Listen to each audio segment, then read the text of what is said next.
Salut à tous, j'espère que vous allez bien, que vous passez une très belle journée. Je vous retrouve aujourd'hui, enfin, sur la chaîne YouTube pour une nouvelle vidéo, puisque j'ai remarqué que depuis le début du mois de novembre, je ne vous ai pas filmé de vidéo. Les quelques vidéos que vous avez vues ont été pré-filmées fin octobre. Donc voilà, ça me fait assez bizarre de me poser face à la caméra, mais il y a ensuite eu les attentats, j'avais pas du tout la tête à filmer. En plus de ça, au mois d'octobre, je vous disais que j'étais vraiment frustrée puisque j'avais pas pu lire beaucoup de livres, que je me doutais qu'au mois de novembre ça allait être à peu près pareil, mais ça a été pire. Le seul livre que j'ai terminé c'est un tome 2, donc je voyais pas trop comment vous faire une revue. J'ai pas eu le temps de tourner une vidéo point lecture album pour les 3 albums que j'ai lus. Donc je me suis dit qu'aujourd'hui j'allais vous faire un gros packaging de tout ce que j'ai lu ou pas terminé pendant le mois de novembre. Voilà, j'ai hâte de vous parler du livre que j'ai terminé. On va commencer par ça d'ailleurs, puisque j'ai terminé Regarde-moi de Sylvia Day, le tome 2 de la saga Crossfire. C'est paru aux éditions J'ai lu. Alors vous vous en rappelez sûrement, il y a peu de temps, j'avais relu le tome 1, puisque c'était plus très frais dans mon esprit, que je voulais poursuivre la saga, et j'avais adoré ce premier tome, tout autant que la première fois que je l'avais lu d'ailleurs.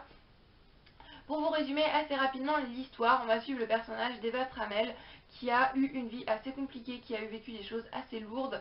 Ça lui pèse un petit peu et elle a décidé de reprendre sa vie à zéro, de repartir dans une ville qu'elle ne connaît pas avec son meilleur ami Gary. Donc elle va aller à New York, il me semble, et là elle va travailler dans un immeuble qui s'appelle le Crossfire en tant qu'assistante de communication. Jusque là, tout va bien.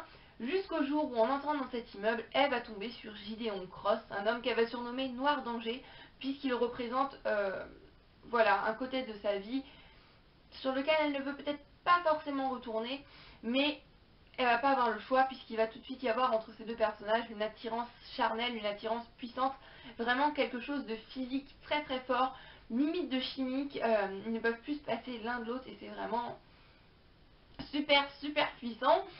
Et donc c'est de la romance érotique, c'est la première saga que je découvre en romance érotique et j'aime juste énormément. J'ai beaucoup aimé ce second tome, peut-être même plus que le premier. Je voulais juste faire une petite parenthèse par rapport à la romance érotique. Avant de commencer, j'avais pas mal de préjugés. Je me disais, je vois pas l'intérêt qu'on peut y trouver, c'est juste du sexe pour du sexe, de la fesse pour de la fesse. Je comprends pas. Finalement, je me suis lancée, et si vous avez les mêmes préjugés que moi, mais lancez-vous, essayez au moins cette saga, puisque ce n'est pas du tout ça. Il y a des scènes de sexe qui sont bien sûr plus développées, qui sont plus expliquées, et qui arrivent plus souvent que dans une romance qu'on pourrait appeler classique, si je puis dire. Mais il y a une histoire de fond, une histoire qui est même plus complexe que dans les autres romances que je lis habituellement. Il y a des sujets sombres qui sont abordés, des sujets assez lourds, et dans ce tome-ci notamment, il y a une espèce d'enquête, d'intrigue que j'ai vraiment beaucoup aimé, qui rend le livre encore plus addictif qu'il ne l'est à la base. C'est pour vous dire, pendant 3 heures, on ne peut plus lâcher ce livre, limite on a envie de le dévorer d'une traite alors qu'il est quand même assez épais. Les personnages sont juste super attachants, l'intrigue est toujours aussi bien menée, c'est toujours aussi addictif. Donc voilà, je ne me lasse jamais de cette saga et j'ai hâte de la poursuivre pour pouvoir ensuite continuer sur une autre saga érotique de Sylvia Day. Ce que j'ai beaucoup aimé dans ce tome 2 aussi, c'est qu'il va arriver quelque chose à un personnage secondaire, quelque chose d'horrible, vraiment qui m'a limite mis les larmes aux yeux, quelque chose qui m'a beaucoup touchée. Voilà, quelque chose de juste horrible et qui va amener un autre thème qui va être abordé et qui encore une fois va être abordé vraiment avec brio. Et voilà, je ne peux pas rester sur cette fin, il faut absolument que je poursuive cette saga, donc j'espère que le tome 3 est disponible lorsque je vais aller à la bibliothèque tout à l'heure, puisque je peux vous assurer que c'est le premier livre que je vais aller mettre dans mon sac. J'ai ensuite enchaîné avec un petit peu de chick-lit, c'est Au secours, il veut m'épouser de Agnès Abécassis, paru aux éditions Le Livre de Poche. Alors c'est pas le livre que j'avais prévu de lire ensuite, j'avais emprunté pas mal de livres, si vous vous en rappelez dans ma vidéo In My Library Bag, qui étaient avec des sujets assez lourds, des sujets voilà, assez poignants tels que la maladie, le harcèlement scolaire, le suicide, voilà, tout ce genre de choses. Puis sont arrivés les attentats, cet événement juste horrible qui, comme beaucoup d'entre vous, je pense, voilà, m'ont mis dans un état pas possible et voilà, je comprends pas que ce genre de choses puisse arriver, mais le principal c'est de rester soudé et la lecture est une porte ouverte sur un monde enchanté, ça permet de s'échapper, donc j'avais absolument pas envie de lire un livre qui était lourd, qui était plombant, j'étais déjà dans une atmosphère lourde, on peut dire, Dans ma tête, j'étais déjà déprimée, j'étais déjà triste et voilà, je voulais pas m'enfoncer encore plus en lisant des livres qui je savais allaient me rendre encore plus triste, allaient me toucher encore plus. Donc voilà, je me suis dit, la chiclite, c'est ce qu'il y a de mieux, c'est détente, c'est sans prise de tête, je vais passer un bon moment, ça va me faire penser à autre chose, ça va me faire rire. Donc j'ai choisi de lire ce livre-là, que je n'ai pas terminé comme vous pouvez le voir, et je vais à la bibliothèque tout à l'heure. Je me suis posé la question, je le termine pas. Finalement, je pense que je vais le laisser comme ça et ne pas le terminer. Donc on va suivre le personnage de Déborah qui est avec Henri, le compagnon parfait. Elle a eu un premier mariage, elle a divorcé et elle est maintenant allergique au mariage. Voilà, sa vie, elle la passe avec sa bande de copines, voilà, des soins esthétiques, des journées shopping, des soirées entre filles. Et là, elles vont aborder tout un tas de sujets. Ce livre aborde vraiment tout un tas de sujets. Et vraiment avec beaucoup d'humour, c'est très bien dit. Ça fait passer pas mal de forts messages, donc ça j'aime énormément, sur notamment la dictature de la minceur qui est imposée de nos jours. Tous les gens, toutes les filles surtout, qui veulent devenir de plus en plus minces pour plaire.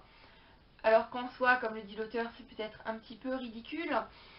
Voilà, elle détourne tout ça de manière à nous faire rire, à nous faire sourire, mais aussi à nous faire prendre conscience de tout un tas de choses. Et voilà, j'aime bien l'écriture de l'auteur, c'est fluide, ça se lit facilement, mais j'ai pas franchement envie de continuer. Le livre d'Agnès Abécassi que je voulais absolument lire, c'était To Bib or Not To Bib, donc je pense que je vais lire To Bib or Not To Bib. Ce livre-là m'a permis de découvrir son écriture, de découvrir son style, et j'aime vraiment beaucoup. Je remercie ce livre de m'avoir fait penser un petit peu à autre chose et voilà, de m'avoir transporté dans un autre monde qui m'a fait rire, qui m'a fait sourire lorsque c'était pas franchement évident. Ensuite, on va en venir aux albums puisque j'ai lu 3 petits albums. Tout d'abord, Petit Renard se perd, c'est de Nicole Schnitzler et de Alicia Padron. C'est aux éditions Les 400 coups. Alors ce livre-là, il est vraiment super, super chou. Je vous le recommande grandement. Déjà, la couverture est un petit peu matelassée, rembourrée. Les dessins sont juste super, super mignons. Et l'histoire est juste adorable et fait passer un message super pour les enfants. On va suivre ce petit renard qui est dans la forêt avec sa maman. Voilà, jusque là tout va bien, il s'amuse à jouer dans la neige et il découvre que ça fait des marques de pas. C'est vraiment super drôle, donc il va continuer, et petit à petit, à un moment, il va y avoir des marques de pas partout, il ne va plus retrouver son chemin, et il va se retrouver perdu dans la forêt, et là il ne va pas du tout savoir quoi faire, il est tout seul, il va rencontrer pas mal d'animaux, certains animaux de la forêt qui vont l'aider, et la morale de cette histoire, ce que les enfants retiennent lorsqu'on lit ce livre, c'est que lorsqu'on est perdu, on reste où l'on est, on appelle sa maman, on attend et sa maman va revenir nous chercher au point de départ, au point où on ne bouge surtout pas. Donc voilà, je trouve que c'est un livre qui est vraiment super, des super illustrations, une histoire toute mignonne qui amène un message vraiment super important. Et j'ai passé un très très bon moment avec ce livre que je vous recommande grandement pour vous, pour vos enfants. Ensuite, un autre livre que j'ai tout simplement adoré, c'est Fichu Canton. C'est de Steve Smalan et Tim Warnes. Et c'est paru aux éditions Mijad. Je ne sais toujours pas comment ça se prononce. J'aime beaucoup les illustrations. Si j'empruntais ce livre, c'est parce qu'il y a un petit lapin trop mignon. Un petit poussin trop mignon. C'est un petit peu au feeling, mais franchement, j'ai adoré. Voilà, l'intérieur. J'aime vraiment beaucoup les illustrations qui sont dans des tons à chaque fois qui me font penser, voilà, un petit peu à l'automne, des tons jaunes, orangés qui m'ont vraiment beaucoup plu. Et on va suivre ce lapin qui est chez lui, qui est très organisé, très cadré, tout a une place, tout a un endroit, et il aime collectionner tout un tas de petites choses qu'il trouve dans la nature. Et un jour, il va trouver une chose un petit peu ronde, un petit peu ovoïde, un petit peu étrange. Il va bien la lustrer, bien la chauffer, il va la mettre bien sur son étagère, sauf que c'était un œuf, et de là va sortir ce petit caneton. Caneton qui bien évidemment va mettre un bazar monstre dans sa maison, chose qu'il ne va pas supporter, mais il va se rendre compte lorsque ce caneton n'est pas là, que ce bazar lui manque.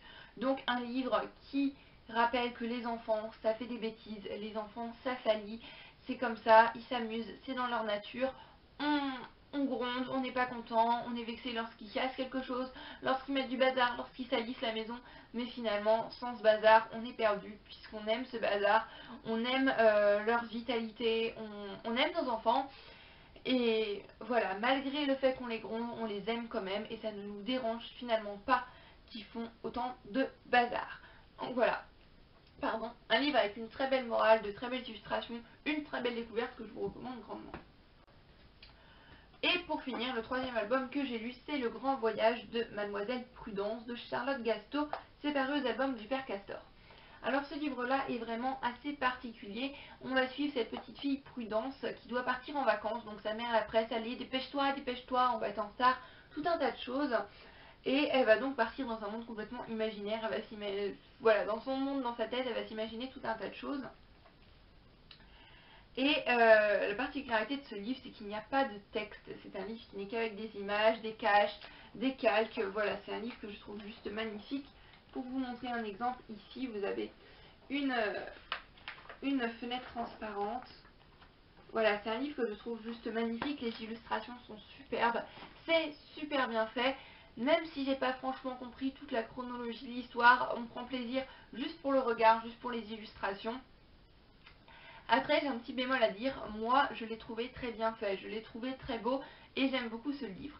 Mais comme je vous le dis souvent, les albums, je les lis avec un petit garçon qui a 3 ans. Et lui, il n'a pas du tout adhéré, il n'y a pas de texte, il n'y a pas d'histoire. Et il n'a pas du tout accroché. Donc cet album, je le recommanderais plutôt pour des plus grands, peut-être 6-7 ans, ou pour vous d'ailleurs. Il est juste vraiment super beau, super girly.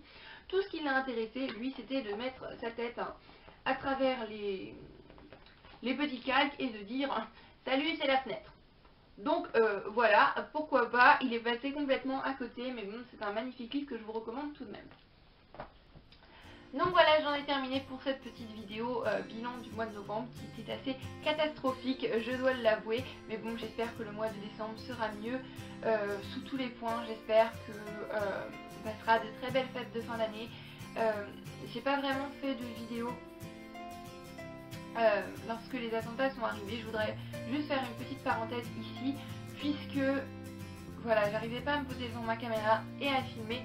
Donc aujourd'hui je voudrais juste faire une toute petite parenthèse et rappeler, comme je l'ai dit tout à l'heure, que ce qui s'est passé est juste horrible, est juste inhumain et n'a pas de mots, et que face à ça la seule solution c'est de se serrer les coudes, de rester soudés et voilà, de lire également, puisque comme je le disais, la lecture est une porte ouverte sur un monde enchanté, ça permet de s'échapper, ça permet de s'ouvrir l'esprit.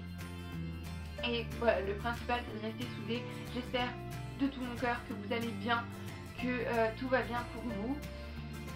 Donc voilà, je referme maintenant cette petite parenthèse et je vous dis à très bientôt dans la prochaine vidéo qui sera la vidéo In My Library Bag, que je pense que je vais filmer tout à l'heure en rentrant de la bibliothèque. Donc j'aurai toujours cette tête et toujours mon super pull pyjama que je trouve juste génial d'ailleurs.